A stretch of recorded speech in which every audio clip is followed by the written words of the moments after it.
In this video tutorial, I'm going to share to you on how I can enable cookies on Google Chrome. So let's get started. So go ahead and go on the search bar and simply type Chrome.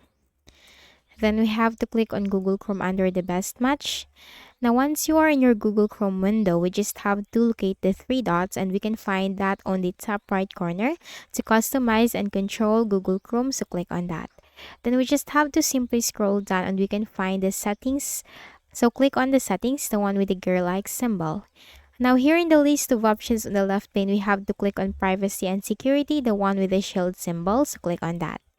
Then under privacy and security, we can find the option site settings. So we just have to click on that. Then we just need to scroll down under content. We can find third-party cookies. So click on that.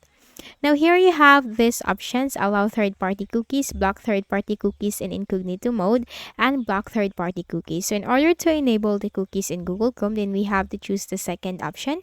Sites can use cookies to improve your browsing experience, for example, to keep you signed in or to remember items in your shopping basket. Okay, so you have this option, block third-party cookies in incognito mode. Then once done, then you just have to simply close your Google Chrome and then you have to open again, and that's it. You just have enabled the cookies on your Google Chrome. So I hope this video helped you. Kindly please do not forget to hit the like button and subscribe to this YouTube channel for more tutorials like this. Thank you for watching.